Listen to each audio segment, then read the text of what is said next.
Hey guys, Matt Allen here. Welcome back to Tactical Bassin. Today we're taking a deep dive into the world of chatterbait fishing.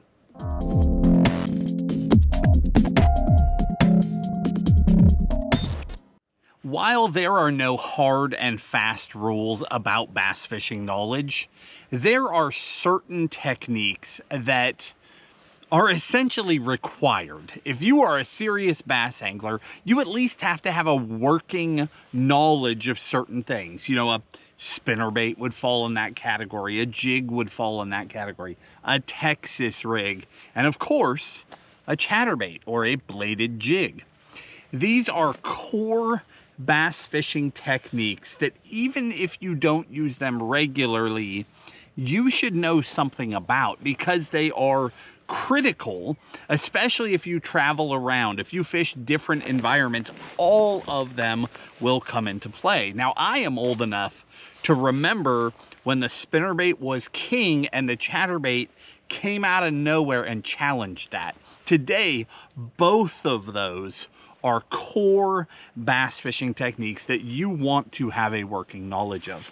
We're going to take a deep dive into chatterbaits today, and this is something I try to do, you know, every spring, every other spring, because the chatterbait or the bladed jig is such a critical bait. It is a major part of my fishing, and it should be a major part of yours. Whether you're on the East Coast, the West Coast, down south, up north, there are times where a chatterbait will flat out catch them better than just about everything else you've got in the box. So understanding enough about that bait and how to apply it is key. Now, before we dive into this, because I've got a handful of trailers, handful of rods, a bunch of chatterbaits, if you could only have one, for the guy who doesn't have time to watch for the next, 10, 20, 30 plus minutes, whatever we do here, if you just want the basics, hey, I want to try a chatterbait. I want to fish with confidence. I want to believe that I'm throwing the right thing and that if I get around some fish, I have a chance to catch them. What should I throw? If that's you, my answer is very simple. From Z-Man, we have the jackhammer. Okay, now this is not a budget chatterbait. Okay, you will pay a little bit for a jackhammer because it is refined, because it has the best action of any chatterbait that is widely available on the market today. This bait is incredible. This color, green pumpkin shad, if you could only have one chatterbait, I would get a 1/2 ounce green pumpkin shad jackhammer. And then if I was just going to gamble on a trailer to pair it up to, it'd be this one right here. From Hog Farmer, this is in the Spunk Shad series. This is the 4.5 Spunk Shad, and that color is called Sexy Shad. You get a 4.5 Spunk Shad on the back of that green pumpkin shad chatterbait, and go. That's it. Go out and throw that thing. And seriously, if we ended this video right here, somebody is going to email me, and it might be a whole lot of people, about the personal best that they went out and caught.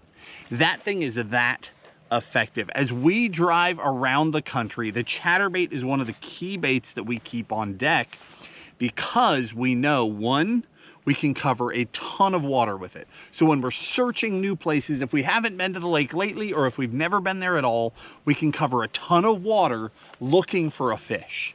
And we know fish will react to it. Two, we can use it in different ways. So we can use it very quickly, steady retrieving. We can work it and twitch it and pop it to draw reaction bites, and we can slow down and even work it on the bottom. We'll get to that a little bit later. There are different ways to use that chatterbait to make it work in a variety of situations. And then of course that color scheme. Now, I carry a lot of chatterbaits. Look right there, boat chatterbait. That's what that box says, okay? And I carry a lot of trailers with me too. But with that said, there's a lot of colors in that box, right? There's a bunch of them. But I find more often than not, if I was gambling on one, it'd be that green pumpkin shad right there. It's just, if I don't know what's happening, that's the one. It just flat out works. Now, what is it about a chatterbait? And are they all the same?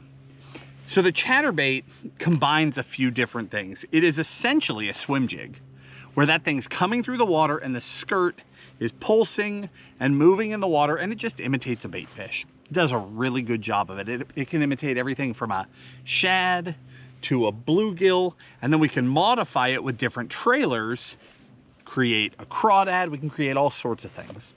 But it is all the best things about a swim jig without any of the work.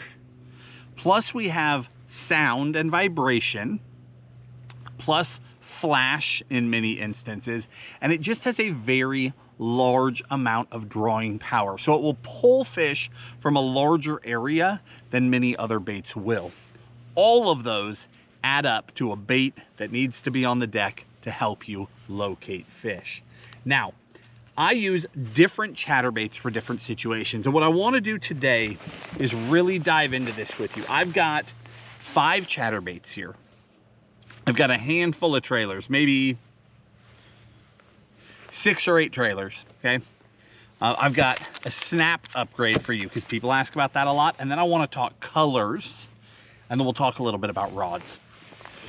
I really want to dive into colors with you because I have these key colors that I always throw, but then I have some outliers, some oddballs that really seem to catch the giants for me in certain situations. And I want to talk through some of that with you as well. First, let's talk about the specific chatterbaits that I throw, when I throw each one, and why I throw it, because I think that will help you make wise choices when you're out on the boat by yourself. You want to throw that chatterbait, you open a box, you've got a few of them.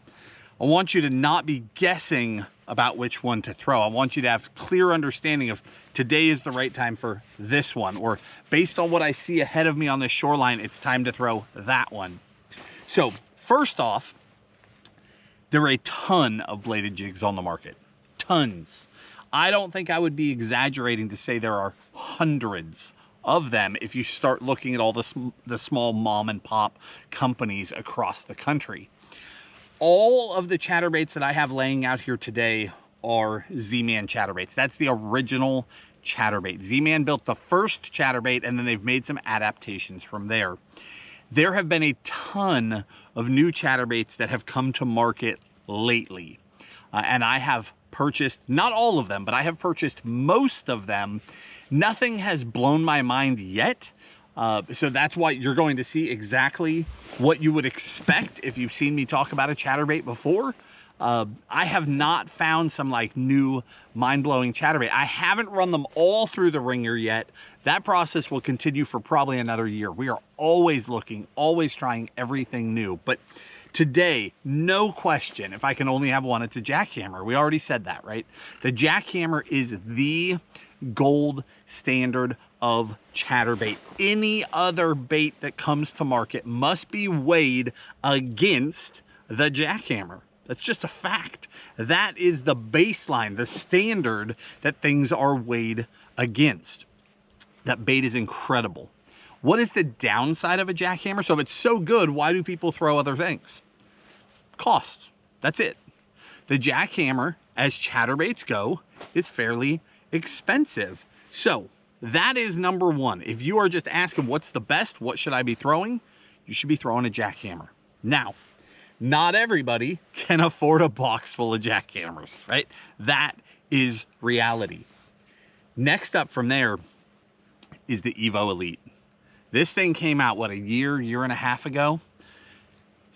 The Z-Man Chatterbait Evo Elite is extremely similar to the jackhammer, but much more affordable. Very similar hook shape, slightly different keeper system.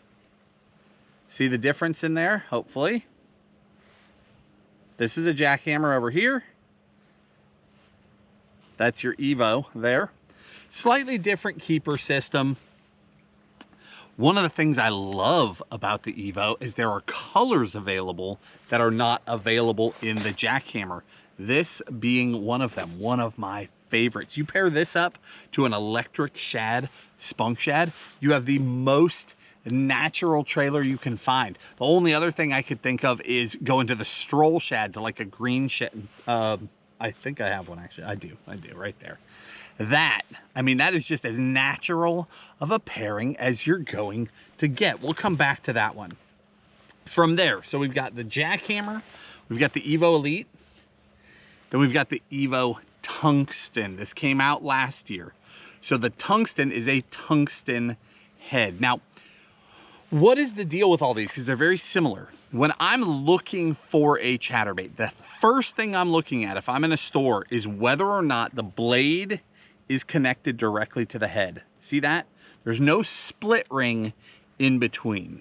There were patents involved, and that's why a lot of people started making bladed jigs that were similar, but they'd have a split ring or two split rings or some other way to make the connection. And in my opinion, everything is inferior to that straight connection, because we're not just talking about vibration. As this comes through the water, that blade is rocking, but we're not just talking about vibration of that blade. We're talking about the impact of it hitting the head every time it makes that motion and the sound that that creates. So the Evo and the Jackhammer are very similar in that regard. The Tungsten, while it looks just like an Evo, is made of a much harder material, and it gives off a louder sound when it's making contact with the head. I don't necessarily feel, drastically more vibration through the rod, but the sound that it is giving off is much stronger. So it is a much larger presence in the water. And again, we're going to circle back to when to throw each one of these. Next up, the little Mini Max is just a downsized profile. Now, by no means was the Mini Max the first attempt at a downsized chatterbait, but it was the first one that I felt was ever done correctly. It was the first one that had a heavy wire hook, but in a small profile. See the difference there? It's a much smaller bait, smaller skirt, and way smaller hook. But most of the time, when someone would make a smaller chatterbait, it would have a weaker hook. That's not what we want. We just want smaller. We want to imitate little bait fish, but when we hook a giant, we don't want to bend out and lose them, right? So that Mini Max still has a very heavy wire hook to it. That is a great bait. And then last but not least, we've got this guy right here. This is called the Cross Eyes. The difference with the Cross Eyes, he's easy to see. He's got crossed eyes on him. But the Cross Eyes has these two coated cables sticking out of the head that can be adjusted and moved to create a weed guard, or in all reality, a wood and rock guard. I throw this in heavy cover. So, quick rundown of those. Day in and day out, I'm either throwing a Jackhammer or an Evo. If the fish are super aggressive, like they are actively chasing shad, they're going crazy, they're feeding on them, and I'm having trouble converting those fish, I go to the Tungsten. Or if the water floods. I get a big flush of water in the springtime, happens all the time. But that flush of water is good, warm water, so the fish are active in it. That Tungsten has larger presence. It has more drawing power to pull those fish further. That is the one to turn to in those conditions. The Mini Max, anytime the bait fish are small. If I see bass spitting up little bait fish, if I see smaller bait fish in the water, or I just know my lake and I know there's a lot of little bait fish present. Also in the fall, the small bait fish thing can be critical. And then again, the Cross Eyes for me is all about wood.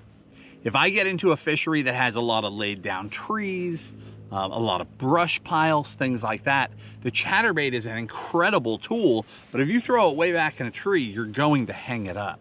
When you throw the Cross Eyes in there, you can really adjust these two wires to create a guard for that hook, and it can roll and come through that wood without snagging, but when the fish eat it whole, they still get that hook.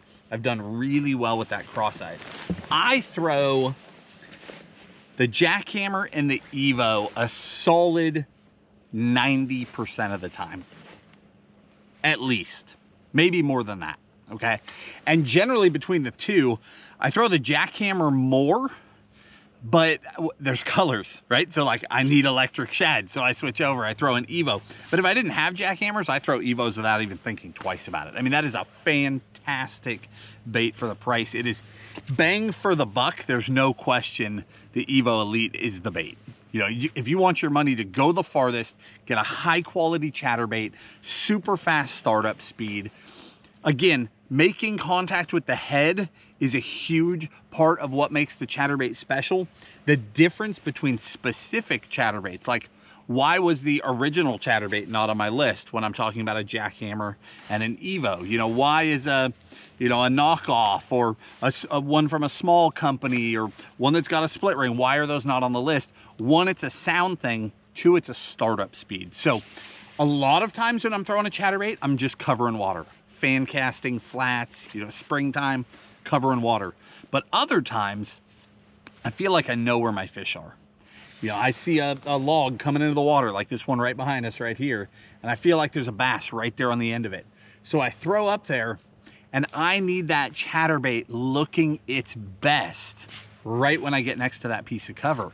Or if the fish are up against, you know, reeds, tules, cattails, things like that, and I know the fish are right there on the edge, when I throw up there, if I'm using an inferior bladed jig, I fire it up there and I start to pull it. It's not chattering. Maybe I gotta pop it to get that blade to start kicking. By the time it kicks into gear, I'm 3 or 4 feet off of that reed wall. I'm out of the strike zone. I never even presented to the fish in a way that they would possibly eat it. Where I take a jackhammer, fire it up there, and the second it lands and I start to pull, it's vibrating. Within 6 inches of that reed wall, everything is right, it looks perfect, and I'm creating an action that will get a bite. So I'm actually fishing more effectively just by changing the bladed jig that I have chosen. So startup speed is critical. The jackhammer has the fastest startup speed of any chatterbait I have ever thrown in my life, followed by the Evo, and they are very, very close. Almost imperceptible at sometimes. It's especially after you beat an Evo, you know, you're out there casting and chucking and it's ground on the paint a little bit. It seems like they just, startup speed is just instant. They're so good. You are actually fishing more effectively because you're throwing one jig over another, and that is huge. I mean, that's why you see elite level anglers, national anglers, so many of them rely on a jackhammer because money is on the line. And, you know, all talk aside, you need that bait to start now so that you're right in front of those fish. All right, that's enough of that rant. Let's talk color before we even get into trailers, okay? Because color is everything. Just like having a bait that starts up quickly, just like having a bait with the right vibration, color is very, very important to you getting bit. We talked about, you know, throwing that sexy shad or that green pumpkin shad day in and day out to get a bite. What about targeting bigger fish? Are there colors that seem to catch big ones more often than others? Yeah. For me, your numbers colors, okay, the colors that will catch a lot of fish are your really natural colors. And that's why you'll see me throw so much green pumpkin shad, so much electric shad. Those are colors that are extremely natural. Here's another one. This is a Tackle Warehouse exclusive color. This is half green pumpkin, half watermelon. And if you could see it in person, the way it comes together is phenomenal.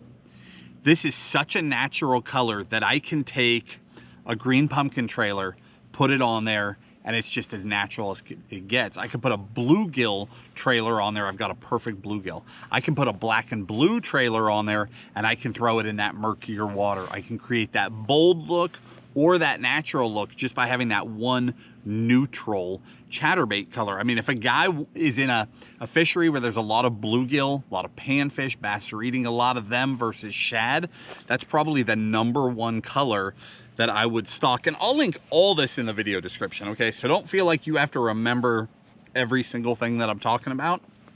I'll link it all in the description in the order that we're talking about it, so that you have a really clear understanding. You know, if there's something I talked about that piques your interest, you can click that link. It'll take you straight to Tackle Warehouse, right to that item. You can see the description, the color options, all those things.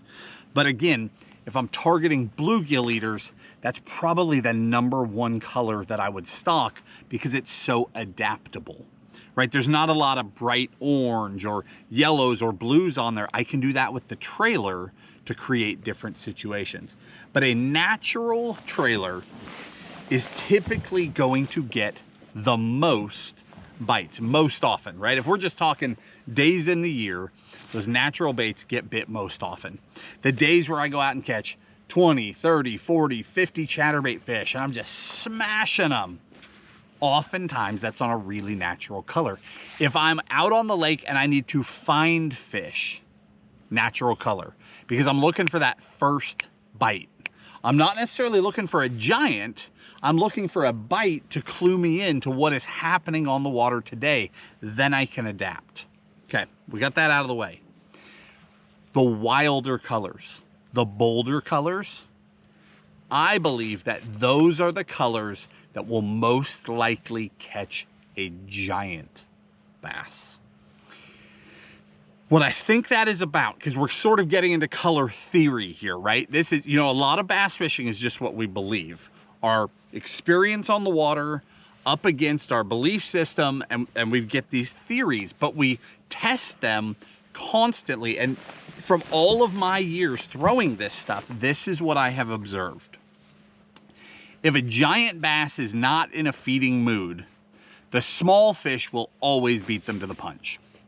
So when I'm throwing a really natural bait like an electric shad, I feel like if I come by some fish, the first fish in there is just gonna clobber that thing because it's natural and it looks good. Now, if a giant fish is in a feeding mood, everyone else seems to get out of their way. That's reality. Those big ones, there is a hierarchy in the world of underwater bass, just like there is in real life, and the big ones, when it's time, everybody clears out and they do their thing. So what's with the bold colors? What I think it is that when you're throwing a natural color, those little ones are often picking that thing off, right? And if you can catch enough of them, that a frenzy gets started. So if they're schooling and you get a group of them fired up where you're throwing back to the same place, catching another one, throwing back, catching another one, a big fish can get caught up in that excitement. They'll be sitting in that school and they're the smart one, right? They're the experienced one. But when the frenzy happens around them, they get caught up and they lash out and they'll eat that thing too. Typically when I catch a really big one on a natural color, it's after I've caught a couple of small ones first. If I'm throwing the really bold colors, sometimes I just catch a giant. Or I tend to catch more bigger ones than if I was throwing the natural color. And what I believe that is that when we throw a really bold pairing and a big one is looking to feed, those fish are dominant, they are aggressive, they are territorial, and I think that the bolder presence in the water, they can see it from farther away, they attack sooner, and they hit it harder. That's what I think it is.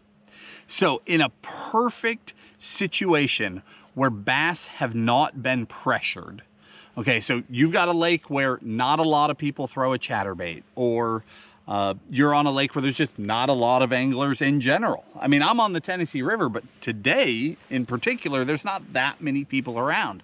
Today would be a perfect day to focus in on some chartreuse. This pairing right here caught one of my largest chatterbait fish of all time. The biggest one I've caught in recent history came on this pairing right here. This color is called Bee Height Delight in the jackhammer. And then on the back of that, we've got the Hog Farmer 5.5 spunk shad in green pumpkin chartreuse. That exact pairing stuck an 11 pounder on that. So in a perfect scenario where they have not been getting beat on, I believe that the biggest bass will attack the brightest colors first. That has been my experience. You will see me throw a lot of chartreuse. In the spring, you'll see me throw a lot of that bright red, bold fire craw type colors, you know, blowtorch, all of those really bright colors from missile, lava craw, those things that stand out in the water so those fish can see them from farther and they can make their move. The only time that I feel like that gets messed up is when fish have got a lot of pressure. When fish are getting beat on, when you're not the only guy throwing a chatterbait. Maybe you're the 17th guy today to go down that bank in Florida throwing a chatterbait, right? Those fish get leery, and that brighter, bolder stuff, they're more cautious now. It's not about seeing it first and killing it. It's about tracking that thing and making sure, right? They're just more cautious. Then I fade away from that and I go back to your more natural presentations. But if they have not been beat on, if it's early in the spring, you don't think they've seen a ton of chatterbaits, fire off with the bold stuff first. You might just be shocked at the size of bass that are up in the shallows and willing to eat that thing. It's really amazing. Every year we crack some big ones on that really bold stuff. And then by about May, maybe, it seems like I'm electric shad, green pumpkin shad, all day ever. Like, they're over it. They will not fall for the bright stuff, but they get that winter off. They're out there in deep water, right? All of a sudden, they're all over that stuff again. It's really amazing. Now, there's another sort of exception to that rule. Here's another thing on color, and then we'll jump into specific trailers, because different trailers create different actions and different profiles, and it makes a huge difference in how you fish the various baits. So one more thing, when I get around tannic water, so dark water, not necessarily muddy water, but tannic water, like tea-stained water, swamp water, cattle country water, anything like that, you get that stain in the water where it's still clear, but it's dark. In those conditions, there's just something about black blue. And black blue, in all fairness, there's something about black blue every day of the year. Big bass and black blue, I don't know what it is. I don't know if it's just that they can see it. I don't know, but they eat it. They eat it in a swim jig. They eat it in a spinnerbait. They eat it in all sorts of different things. They eat it in a jig. They eat it in a worm. And gosh, they eat it in a chatterbait. Same stuff applies. You can go really bright, really bold, but you can also tone it way, way, way down. The black and blue thing, let me pop my box open here. So here's a true black and blue Evo. Oh, no, it's not. No, it's not. Let me dig down deeper. There's one. There's a black and blue Evo, right? You see how bold that blue is on that guy? Fish smash that. But me, I like to tone it down a little. I have my whole life. For whatever reason, black, blue, and I, we just don't see, like the bright, bold, we just don't see eye to eye. Every opportunity I have, I'm toning it down. I go to this right here. Bruised green pumpkin. And I've got one rigged. I'm about to pick it up right here. Bruised green pumpkin is a little bit of that black blue mixed with a bunch of green pumpkin, and it just softens up that bold blue profile. On the back, this is by Missile Baits. This color is called Superbug. It's a black blue top. About 25% of the bait is black blue, but it's a super fine blue glitter. It's not like big blue chunks. And then the whole rest is green pumpkin black flake. Just a very, very natural pairing. The other thing I'll do is I'll go down to this one. This, again, is a Tackle Warehouse exclusive. This hit last year. I got super pumped about it. This is like a matte black head, a matte black blade, no flash whatsoever. Then the skirt is all black with micro blue flake in it. And I'll pair that up to Hematoma. I don't think I even have, yeah, I do right here. Hematoma is black and blue without all the flake. It's just a lot of black material with a little bit of blue material, and they're blended. Hopefully you can see the blue in that. Just a little bit of blue. You pair that up to that guy, you're throwing black blue, but it's very natural. It's very mellow compared to that harsh black blue that you see in so many baits. And hematoma in particular, as colors go, that and superbug, those are just such confidence colors for me. If I'm in tannic water, there is no question that one of those two, if not both of them, are on my deck at all times. And oftentimes, like on the Tennessee River, when we do get muddy, you'll see me turn to those a lot then as well.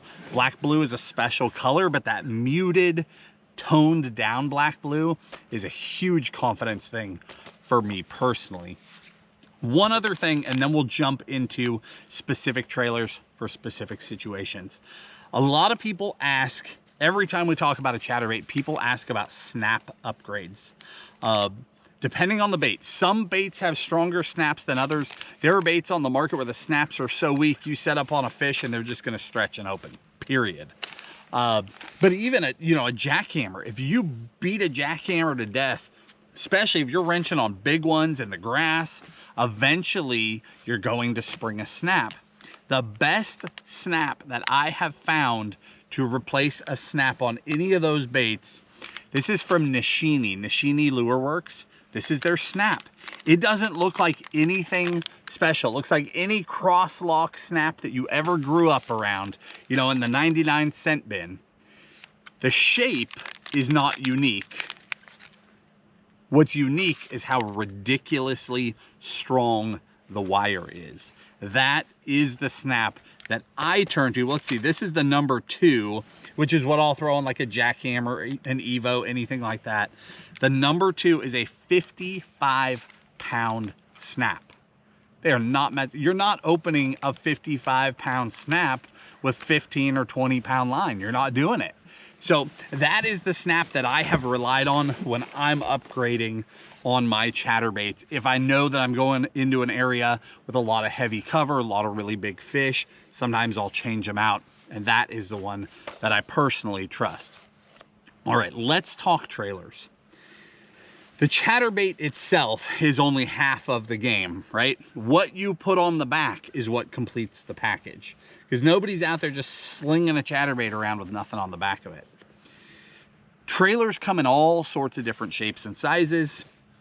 They all do different things. Without question, the number 1 trailer that I throw is a pin-tailed trailer. So a trailer that comes out to a thin tail. Specifically, the spunk shad. Hog Farmer created the spunk shad. Here's the 4.5, here's the 5.5. Okay. Both of these that I showed you were 5.5s. Here's one on a rod. Perfect. Just so you can see it real world. This white one, that's the 4.5. The orange one is a 5.5. See the size difference there? Pretty significant size difference. If you were just going to poll the audience, I guarantee you the number 1 size that people would tell you to throw on the back of a chatterbait is a 4.5. And if I'm getting a lot of short strikes, a 4.5 is what I throw as well. But me personally, in my own travels, in my own fish catching, the 5.5 is my baby. That's the one for me. It's a little bit bigger profile. The tail is a little more drawn out and it's got even more action because I don't just straight retrieve my chatterbaits. We'll get to that in just a second. But again, Hog Farmer, we've got the 4.5 and the 5.5. And then they licensed the spunk shad to Missile Baits. So this is not a knockoff. Missile Baits has every right to make that bait. They also make the spunk shad in a 4.5 and a 5.5. The difference is your color options. Like Missile Baits has Superbug. They have Bruiser Flash. They have Goby Bite. These are awesome colors. Whereas over here we've got Sexy Shad, Electric Shad, Green Pumpkin Chartreuse. Some of my just core colors that I trust. But regardless of which color you're after, the spunk shad with its pin tail is my #1 chatterbait trailer. I said that I throw an Evo and a jackhammer 90-95% of the time. I throw a spunk shad at least 85% of the time. Seriously, I throw it that much. The reason why is that a spunk shad added to a chatterbait creates a bait that is unbelievably reactive. The bait is not hampered by the trailer, and we'll get into what I mean by that with some of these other trailers, but different trailers, depending on the body shape of the trailer, will make the chatterbait do different things when you twitch them and pop them and work them. Hopefully you guys can't hear all that. These birds are going crazy up here. The spunk shad, with its round body and that thin tail, do not inhibit the chatterbait at all. So when I'm just chucking and winding, I could be doing that with any trailer. Doesn't matter. Now, it does matter because it seems like different actions get bit on different days, but it's not changing the chatterbait. But when I want to get aggressive, because a lot of times when I throw a chatterbait, I am bumping and working it. So steady retrieve, right? But you're going to see me a lot of the times, if you've ever watched this fish, I'm popping that reel handle. Single pop, double pop, twitching reel and rod together, working them. Pop, pop, reel, pop, reel, reel, reel, pop, pop, reel snap, reel bump. I'm always working that chatterbait. It's almost never going in a straight line. I think that is one of the reasons that I catch chatterbait fish in so many different situations. It's not just this standard, slow, reeling it back to the boat, waiting for a fish to stop it. This works. This is what most people do, and most people love a chatterbait. It catches them. But throw that bump in there, throw that rod twitch in there, start working that bait, get aggressive with it. And when you put a spunk shad on the back of that thing, it's not just doing that when we pop it. It's dancing. It's cutting left and right. It's cutting up and then riding it out. It's dropping down. It's an aggressive bait, and it takes that chatterbait to a completely different place, and the fish react to it. If I was just steady retrieving, waiting on a bass to swim up, track it, and eat it, I'm going to catch a lot less fish than if I'm bumping and working and creating opportunity for the bass to attack. That's what makes the spunk shad and other pintails so special. Now, to add to that mix, Hog Farmer came out with this bait this year. This is called the stroll shad. This was not made for chatterbaits whatsoever. It was made for, what do you think a stroll shad was made for? Strolling. The body is much slimmer than a spunk shad, smooth wall, and it's the in-between sizes. Okay, so let me pull a couple out, even though I just put it away. You grab another one here. Here we go.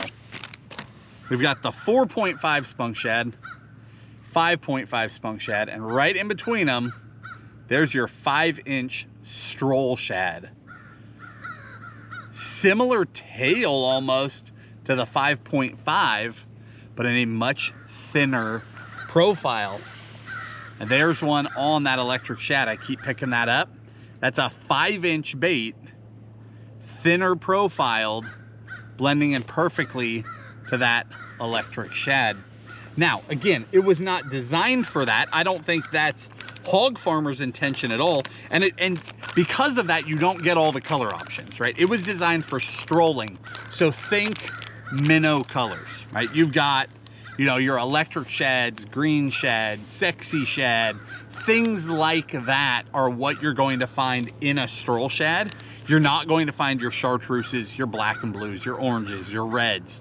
Those are chatterbait colors. You'll find all of those in a spunk shad. But if you find yourself in a really clear water situation and the chatterbait stops work and you're not getting bit like you feel like you should, you might just throw a stroll shad on there. Smooth bodied, little more natural profile, and a ton of action, and get to bumping and working and popping that reel and just see what happens. But again, pintails are my number one category that I will personally throw with the chatterbait, because I'm looking to create all that extra action that I can get with them. Now, with that said, there are still a lot of other times and places to throw a chatterbait. For me, they are narrower opportunities. But if I lived in Florida full time, or if I lived in a swamp in the South full time, or if I lived in a place where I knew that they were just targeting bluegill, it would be a different situation. We have different trailers for different situations. If they are chasing crawfish and I want to imitate that, I'm not looking to get super aggressive. I want to just wind that chatterbait right down on the bottom like a crawfish, you know, almost like a wobblehead, but with more drawing power. Because now I've got that chatterbait blade pulling fish from farther, but I want a craw profile. From X-Zone, this is the muscleback craw, and we have shaken up some of the trailers that we're throwing this year because Tim and I, in our, well, we don't have an off season, but in the fall and winter, we spent a bunch of time playing with baits underwater, and we tested, we've probably got 20 to 30 chatterbait trailers that we have really studied underwater in the past to come up with our favorites. The spunk shad didn't just leap out on us on day one. We saw that thing underwater and we're like, oh my goodness, we've been blowing it. Look at the opportunity. We need to start working this bait differently, and then we just start catching fish. Same thing here. So this fall and winter, we took another like 17 or 18 baits and studied them underwater. Honestly, we should put all that together in a separate underwater video for you guys, and maybe we will do that. We probably won't show you all of them, but maybe we'll do like a highlight reel of like the top 10 chatterbait trailers. Maybe we'll do that next month. I make no promises, but if we can, we'll do something like that, because there are some really neat baits. When you see them underwater, you can immediately say, hey, that bait, I've got an application for that here. That's how this came to be. The X-Zone, that muscleback craw in the larger size, you throw that on the back of that chatterbait, and I don't put it vertically like I want it to be a bluegill. I put it flat like it is a crawfish. And I'll just steady swim this on bottom, or just off of bottom. True craw, like a jig profile, but those claws are back there kicking. And it's neat because they'll have this really steady action, and that bait in particular is incredibly soft. And the claws just want to float and flutter even in really, really cold water.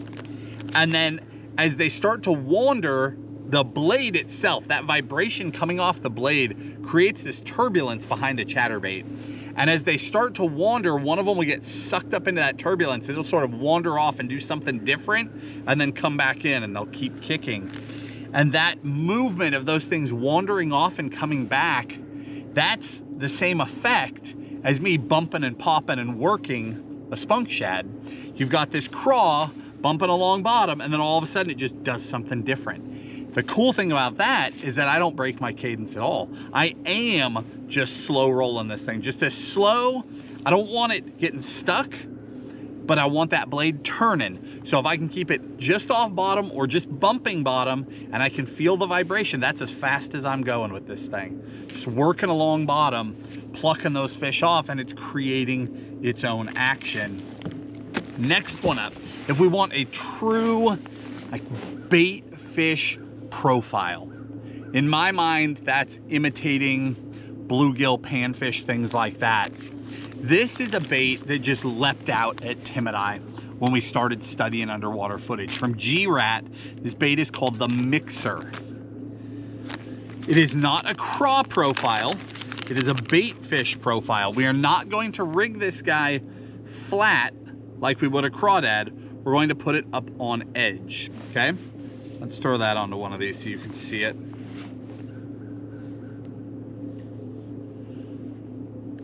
One of the cool things about the mixer, some of them are like all solid color, but there's a couple of the colors like this where the two fins are different colors. And man, in the underwater footage, boy, can you tell the difference. That you can see that they're moving differently from one another. It's really neat. So this trailer, we fish it vertically. I mean, you are talking about a true bluegill type profile here. And again, when this is coming through the water, the blade is kicking and then the tails are swimming separately of each other. And you might even notice that the upper one can get caught up in the flow behind the blade. So one will go a little slower than the other. It's really an amazing action, an amazing profile, and the fish respond to it really, really well. That bait it just shines. There's no way around it. That is a really cool chatterbait trailer. And again, one of those trailers that came out of studying underwater footage, because hanging on a peg, it looks just like everything else. But when you take all these different baits underwater, they'll blow your mind. Next one, a lot of people want a swim bait on the back of their chatterbait. You know, true paddle tail. And through the years, we have played with every kind of swim bait you can imagine on the back of a chatterbait. And the actual Yamamoto Swimmin' Zaco is the one. I mean, in my opinion, it's the only one. There's anything else that you throw that I've ever found does not look as good as this little bait. Now, I really like the one with the paddle tail, the Swimmin' Zaco over the standard one. The Swimmin' is the deal. The way this tail works, the blade and the tail go at the exact same vibration. They work together, and so many swim baits that you put on the back of a chatterbait don't do that. So many swim baits, the tail is getting caught up in the commotion of the blade. The only way to get around that is to turn them upside down. Like a Kitech, you've got to flip it upside down so that it's pulling downward away from that turbulence. That's the only way to get a good action, but nothing looks as good as a Zaco just standard rigged and you're throwing that thing. And again, the Zaco, the G-Rat, the X-Zone, these are more of your just steady retrieve type trailers. Different situation. If I want to get aggressive and get moving, I'm throwing pintails. One more large one and then two to match up to our little mini max, and we'll be done with trailers. This one's cool. This one I pegged while I was on Tackle Warehouse. I'm on Tackle Warehouse, I'm looking at all the new things, and they're carrying this bait called a Big Ballers by Z-Man. The Z-Man Big Ballers. This is not a bass fishing bait. This is an inshore bait. So think like speckled trout, redfish, things like that, like little inshore saltwater species. Those are your fish that the Big Ballers was created for. I've never even seen Z-Man talk about throwing this thing on the back of a chatterbait. I'm sure somebody over there has, but I'm telling you, this is a cool chatterbait trailer. And I had that thing pegged. I mean, just seeing it on the website, I was like, I know what that one's gonna do in the cart. And then when we saw it underwater, and you see the way that that little ball tail gets so aggressive back there kicking, it's just a different action. You can't get as twitchy with it because again, the ball, when you try to twitch it, that ball is pulling back. It's resisting in the water where a pintail is not. So you're more erratic with a pintail, but this is just a different look, a different vibe, and I really like the profile. Now, this was designed for inshore saltwater fishing. So I would say out of all the colors, there's like 3 or 4 that I really think are strong freshwater colors. Pearl being one of them. They have a color called Beer Run that I think is a really good option. There's a couple others, but a lot of the colors don't carry over. So this is one It's a little bit more limited application, but that Big Ballers, while it may not have been intended for bass fishing, it's a really cool option. Now, all of those trailers are large enough to be thrown on all of the full-size chatterbaits that are on the market. That little Mini Max, with its downsized hook and downsized profile, that's a little bit tougher, right? You need a different trailer for that, and I have found two that I really like. One is from Big Bite Baits. It's the Kamikaze Swim On, but in the smallest size. It's a 3.75. That little Swim On with its little twin tail, and again, we rig it vertically, and those two tails move separately of each other, but it's size-wise, it is a perfect matchup to the Mini Max. And then the other one, going back over to a pintail from Hog Farmer in the Spunk Shad. The Spunk Shad goes all the way down. They make a 6.5, a 5.5, 4.5, 3.5, and a 3-inch, little tiny guy. But in the Stroll Shad, they make the 4-inch and the 5-inch, and the 4-inch Stroll Shad, this color is called Ghost Minnow. Let me grab one out here. They call that Ghost Minnow. That's one of my favorite strolling colors. But you put that on the back of there, so the 4-inch Stroll Shad, again, never designed for this, but it works so well for it because the Stroll Shad is that narrower profile and it's that longer, drawn out pintail, so I get a ton of action out of it. Look at that 4-inch Stroll Shad on the back of the Mini Max. I mean, it looks, size-wise, it looks as good as that big Spunk Shad does on a jackhammer. It's awesome. I love that pairing. That is such a cool setup. Chatterbait fishing is a riot, guys. If this is not something you do regularly, you need to add it to your arsenal. Now, you don't need 15 trailers and 20 different baits and 10 different colors. You really don't. Get a natural one, get a bold one. If you're around bluegill eaters, get one of those really natural type bluegill-ish colors where you can change your trailers to adjust it. You're set. Now, rods make a big difference. Through the years, we've tried all sorts of different rods, and ultimately, Tim and I settled on this rod for many years. From G. Loomis in the IMX Pro line, this is their 883C BJR. What does that mean? BJR stands for bladed jig rod. It was made for this. This has been my bread and butter combo for years. I've got a Corrado 70 MGL on there, 40-pound braid, and then depending on if I'm fishing, you know, spotted bass in a reservoir, maybe I'm throwing that on 12 to 15-pound leader. If I'm chasing great big largemouth, 15 to 20-pound leader. But that's just that bread and butter combo that I had settled on through the years. Now, there are great budget options, and I'll link a really good budget option in the video description. $100 rod, $100 reel, and you're good to go. But starting 2 years ago, see, this is not something I just do from time to time. All spring and most of the summer, I have a minimum of 2 chatterbait rods rigged and on the boat. Something just came up chasing some bait fish right here. No joke, right behind the boat. Come here. I'm just gonna run through it real quick. Real quick. I'm gonna end up getting stuck on the back of my own boat.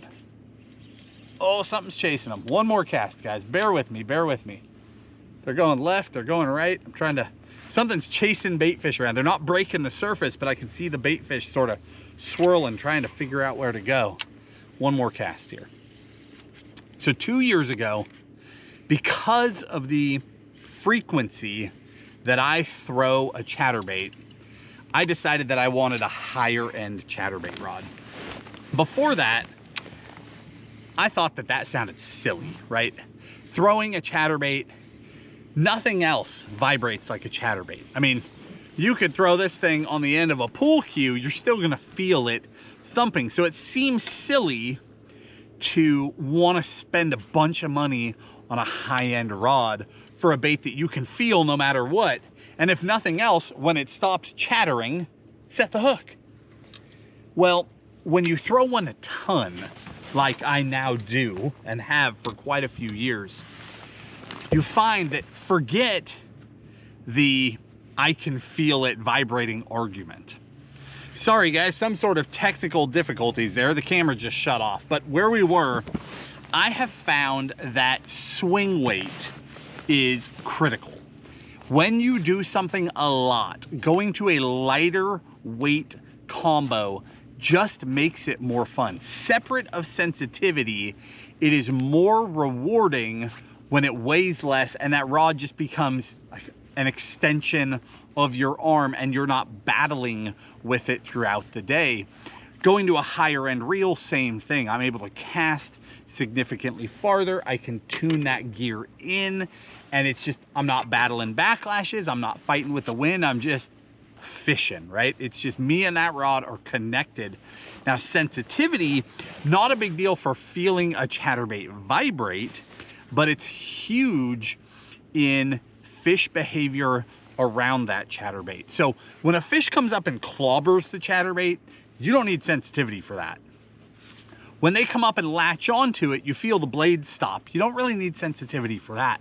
But when a fish runs up to a chatterbait and bails off, and the wall of water hits it and you're vibrating along, and then all of a sudden the vibration is sort of lost for a second and then comes right back, you would never pick that up on a lower end rod. And those are the things that let us clue in and dial it in, and we can feel that and kill it and then give it a couple of pops. And you'd be amazed, a big fish that ran up and bailed off, you can get them to turn around and smash it because you felt them not bite it. Did you catch that? That fish never touched the bait, but it impacted the vibration and you knew that it happened, and you can now trick them and get them to turn around and commit. So there are huge advantages to higher end rods. So I went down a rabbit hole of high end rods, and I still to this day am not completely settled, but these two are definitely it. And it's in different situations, I lead towards one over the other. The Deimos is the one that I pick up most often now.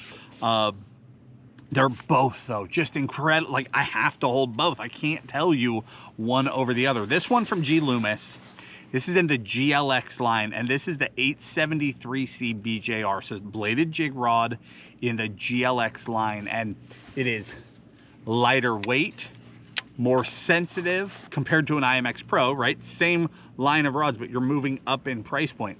More sensitive, lighter weight, it's noticeable. I really enjoy that GLX. I've got that paired up to a Metanium MGL, which means I can cast this thing off the horizon and I can do it over and over and over again. Chatterbaits wear on your gear. It's a lot of vibration, and Metaniums can just take the beating. And then the other one, this is the Deimos. This is a Megabass. It's in their P5 Destroyer lineup, and the Deimos is an unbelievable chatterbait rod. It is insanely light. It is the lightest of all the chatterbait rods that I have ever thrown. Sensitivity is incredible. It is just a joy to fish with. I have that paired up to the Metanium DC70A. I like those 70 size up to like a 150 size reel for a chatterbait because we tend to throw lighter braid, 40-pound braid. You can hold a ton of it on the reel, so a 70 size reel is great. And startup speed on a 70 is so much easier than with a big, like a 200 size reel. So it's so easy to just roll cast, pitch it into pockets. I love using 70 size reels for doing this. But that Deimos, I mean, is just unbelievable. I am not suggesting that you need to spend huge sums of money to throw a chatterbait. You can do it on an SLX, hook a giant and catch them. But if this is something you're going to do a lot, there are absolutely advantages to high-end gear. It does make a difference in the actual fishing experience, and occasionally does make a difference when you convert one of those fish that never even came into contact with the bait. All right, guys, we are going to wrap it up there. That is chatterbait fishing in a nutshell. We could talk about 20 other baits, 20 other chatterbaits, and 50 other trailers, but there's no reason to do that. We want to keep this thing as simple as possible. We talked about A lot of different options here today, but you don't need all of them every day. You know, one of these, one of those, couple of colors, call it good. But make sure that you've got a chatterbait in your lineup this year. It is just one of those fishy baits that you've got to have around if you want to be consistent. If you enjoyed the video, hit the like button, subscribe to the channel, and we'll talk to you soon.